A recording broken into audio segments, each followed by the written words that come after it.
Hello everyone, welcome back to my channel. तुम्ही माझे video बघताय ते तुम्हाला आवडतायत याबद्दल मी तुमची खूप कृतज्ञ आहे। ठीक आहे, आपण घेऊन आलेलो आहोत गणित सिरीज। यामध्ये आपण गणिताचे बेसिक टॉपिक क्लिअर करत चाललेलो आहोत। आताला चालूचा टॉपिक आहे शेकडेवारी।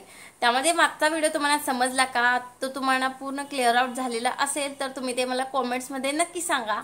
आणि आता आपण घेणार आहोत तो शेकडेवारीची शाब्दिक उदाहरण। आता वेळ घालवायला नको, आपण व्हिडिओ चालू करू।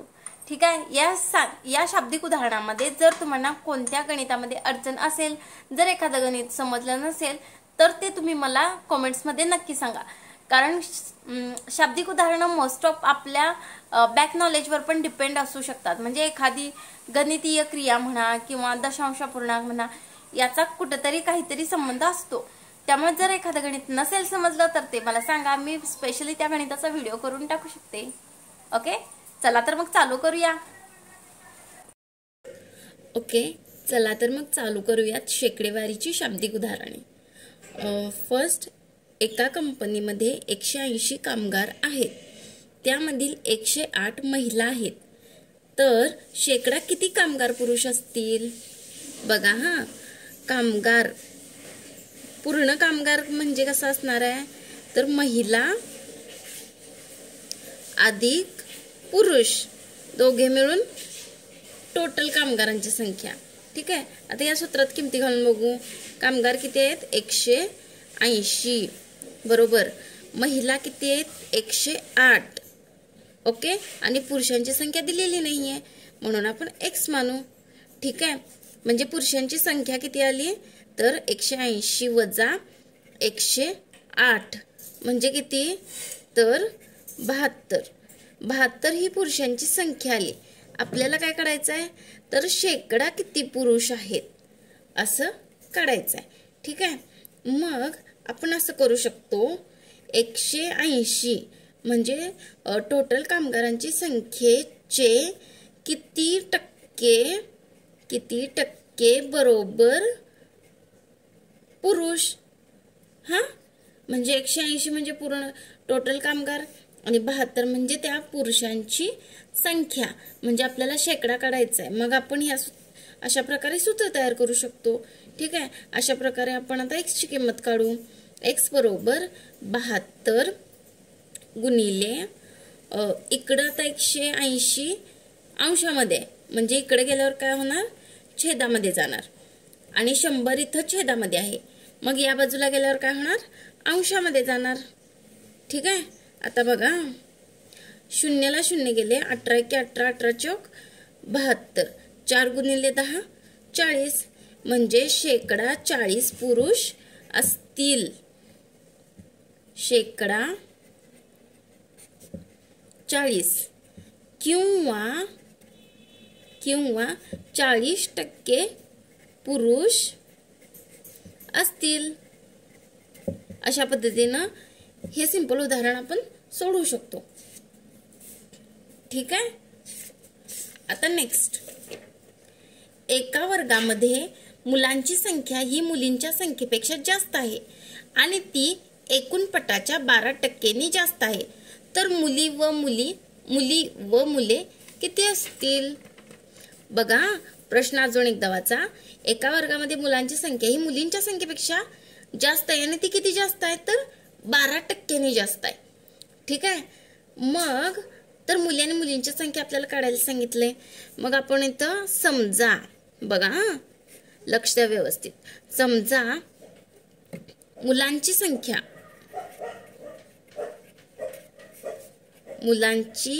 संख्या बरोबर x मानू।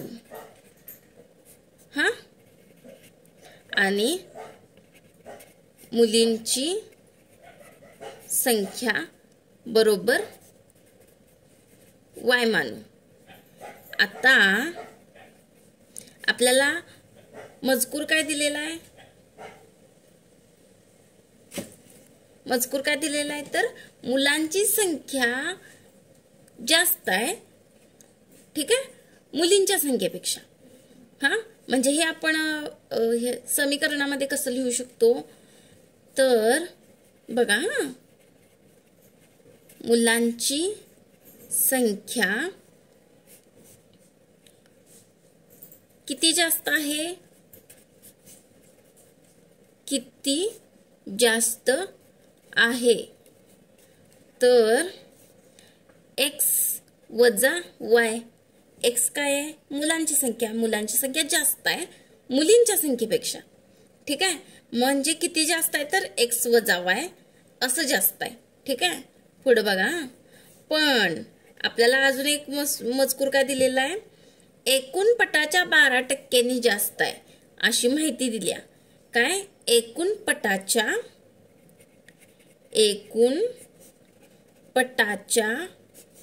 12% जास्त आहे. बघा, म्हणजे x वजा y बरोबर 12% जास्त आहे. कशाच्या, एकूण पटाच्या. एकूण पट किती असणार आहे, x अधिक y. तुमच्या लक्षात आलंय काय, बघा इथं काय केलं मी. मुलांची संख्या मुलींपेक्षा जास्त आहे, x वजा y. कितीने जास्त आहे, तर कितीने जास्त आहे, म्हणजे जर समजा आपण इथं 10 आणि इथं 2 घेतलं तर मुलांची संख्या 8ने जास्त आहे असं आपण इथं अज्युम करू. ठीक आहे, पण ती 8 ही संख्या कशावरून आली, तर एकूण पटाच्या 12% जास्त आहे. मग एकूण पट कसा असणार आहे, x अधिक y. मुलांची आणि मुलींची संख्या मिळून जी संख्या तयार होणार तो एकूण पट असणार, आणि त्या एकूण पटाच्या 12% जास्त आहे. अशा पद्धतीने आपण हे समीकरण लिहू शकतो. ठीक आहे, आता हे समीकरण सोडवायला घेऊ. बघा, आता 100 इथं छेदामध्ये आहे, या बाजूला गेल्यावर अंशामध्ये येणार आणि अंशामधून प्रत्येक पदाला हे 100ने गुणलं जाते. बघा, 100 in bracket x minus y, म्हणजे कंसात या कंसाला ह्या 100ने गुणायचं आहे आणि या 12ने या x अधिक y ला गुणायचं आहे. हे अंशामध्येच राहणार आणि या दोघांच्या मध्ये गुणाकार चिन्ह असते हे नवीन सांगायला नको. कंसाच्या बाहेर जर कोणतं चिन्ह नसेल तर ते गुणाकार पदाने असते. जर हे 12 इथंच असतं, इथं या बाजूला जरी असतं तरी पण आपण ते गुणाकारामध्येच कन्सिडर केलं असतं. ठीक आहे, आता हे समीकरण सोडवायला घेऊ. 100 गुणिले ह्या कंसातल्या प्रत्येक पदाला गुणायचं. 100x वजा आहे तसा 100y बरोबर 12x अधिक 12y. आता x च्या टर्म एका बाजूला घेऊ, y च्या टर्म एका बाजूला घेऊ, म्हणजे 100x इकडं अधिक 12x आहे बरोबर चिन्हाच्या या बाजूला आल्यानंतर वजा 12x असं येणार. ठीक आहे, आणि इथं आता अधिक 12y आहे तसंच राहणार आणि या बाजूला जे वजा 100y आहे ते इकडे गेल्यानंतर अधिक 100y असं होणार. ठीक आहे, आलं का लक्षात, समजलं हे. त्यानंतर आता आपण हे सोडवू शकतो. 100 वजा 12, 100x वजा 12x म्हणजे किती, 88x. 88x बरोबर 12y अधिक 100y किती झाले, 112y. मग आपण काय करू, x आणि y एका ठिकाणी घेऊ आणि किमती एका ठिकाणी घेऊ. आता x इथं गुणाकारामध्ये, y इकडे गुणाकारामध्ये आहे, म्हणजे x y एका ठिकाणी घेताना कसं होणार बघा. x छेद इकडचा y इकडे जाताना कसा होणार, छेदामध्ये जाणार. x छेद y बरोबर 112 अंशामध्येच राहील. ओके, आणि 88 ती गुणाकारामध्ये आहे, या बाजूला गेल्यानंतर भागाकारामध्ये जाईल, म्हणजे 112 छेद 88. आता ह्या दोन्ही संख्यांना 11ने भाग जातो. 11ने भाग जातो नाही जात, या दोन्ही संख्येला 8ने भाग जातो. ठीक आहे, 8ने भाग घालवून बघू. 8 एक्के 8, 8 एक्के 8. ठीक आहे, 8 एक्के 8, 9 10 11 3, 8 चौक 32. कळले कसं आलं, तुम्ही हे पाठीमागं करून बघा. प्रत्येक स्टेप असं एक्सप्लेन करायला गेले तर मग परत व्हिडिओ लेंदी होईल. मग x छेद y बरोबर 14 छेद 11. ओके, आता आपण बघा मुलांची संख्या आपण काय मानलेली, वर जावा आता, मुलांची संख्या x मानू, म्हणजे मुलांची संख्या x मानलेली म्हणजे 14 असणार आहे आणि मुलींची संख्या y मानलेली आहे. ठीक आहे, मुलींची संख्या आपण काय केलेली आहे, y मानलेली आहे. म्हणजे मुलींची संख्या किती झाली, y ची किंमत किती आहे, 11. ठीक आहे, आता बघा मुलांची संख्या 14 आहे आणि मुलींची संख्या 11 हे आपण उत्तर काढलं. पण आपल्याला दिलेल्या गणितामध्ये दिलेल्या गणिताप्रमाणे ते जुळतं का बघा बरं. मुलांची संख्या ही जास्त आहे का जास्त, तर हो आहे, जास्त आहे. मुलांची संख्या 14 आहे आणि मुलींची संख्या 11 आहे. आलं लक्षात. ठीक आहे, पुढचं उदाहरण घेऊ. बघा, जॉन आपल्या पगारातून 300 रुपये दान करतो, जी रक्कम त्याच्या पगाराच्या 15% आहे. तर जॉनचा पगार किती असेल. तर आपण काय करू, आता डायरेक्ट चालूच करू. जॉनचा पगार x मानू. ओके, त्याच्यानंतर बघा, जॉनचा पगार x मानलाय आणि तो 300 रुपये दान करतो, जी रक्कम आहे त्या पगाराच्या 15% आहे. म्हणजे आता जॉनच्या पगाराच्या, बघा मी डायरेक्ट लिहितीये, जॉनच्या पगाराच्या 15% रक्कम तो दान करतो, जी रक्कम आहे 300 रुपये. ही पूर्ण माहिती आपल्याला प्रश्नामध्ये दिलेली आहे. म्हणजे जॉनच्या पगाराच्या 15% तो रक्कम दान करतो, ती 15% रक्कम म्हणजे 300 रुपये आहे. ओके, किती सिंपल आहे बघा हे. आता आपण नेहमीप्रमाणे समीकरण सोडवू. x एका बाजूला ठेवू, बाकी सगळ्या गोष्टी एका ठिकाणी नेऊ. x इथं राहिला, 300 ॲज इट इज घेतलं, 15/100 आहे, इकडे गेल्यानंतर 100/15 होणार. ठीक आहे, आता याला भाग घालू. 15×15, 15×2 30, 20 झाले. म्हणजे x बरोबर जॉनचा पगार किती झाला, रुपये 2000. ठीक आहे, शाब्दिक उदाहरण आहे त्यामुळे खाली लिहिणं गरजेचं आहे. जॉनचा पगार 2000 रुपये असेल. ओके, किती सोपं आहे बघा. फक्त प्रश्न समजून घ्यायचा, प्रश्न नीट वाचायचा, त्यानंतर प्रश्नामध्येच बरीचशी उत्तरं लपलेली असतात. एकदा आपल्याला समीकरण कळलं त्यानंतर उत्तर निघणं फारसं अवघड नाहीये. ठीक आहे, पुढचं उदाहरण घेऊ.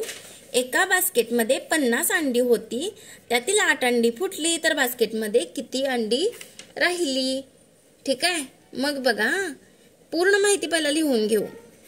एकूण अंडी, मी फास्ट लिहितेय, व्हिडिओ लेंदी होतोय, पण लक्ष देऊन बघा, शेवटपर्यंत बघा, कारण एखादं स्टेप मिक्स झालं आणि प्रत्येक उदाहरण हे वेगवेगळं आहे. एकूण अंडी 50, फुटलेली अंडी 8. ठीक आहे, त्यानंतर उर्वरित अंडी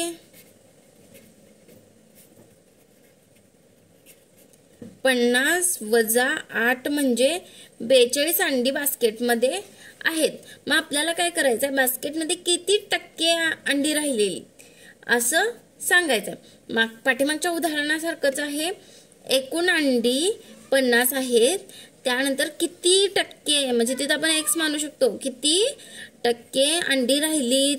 मग आपल्याला 42 अंडी राहिलीत माहितीये, मग टक्केवारी फक्त माहित नाहीये. ठीक आहे, अशा पद्धतीनं ते गणित होणार आहे. आता नेहमीप्रमाणे x एका बाजूला ठेवू, बाकी सगळ्या गोष्टी एका ठिकाणी नेऊ. 100/50, 42 गुणिले 100/50 म्हणजे x बरोबर, आता आपण हे डायरेक्ट काढू शकतो. 0ला 0 गेले, 5ला 5 एके 5, 5 दोन्ही 10, 2 दोन्ही 4, 4 दोन्ही 8 म्हणजे 84% अंडी बास्केटमध्ये राहिली.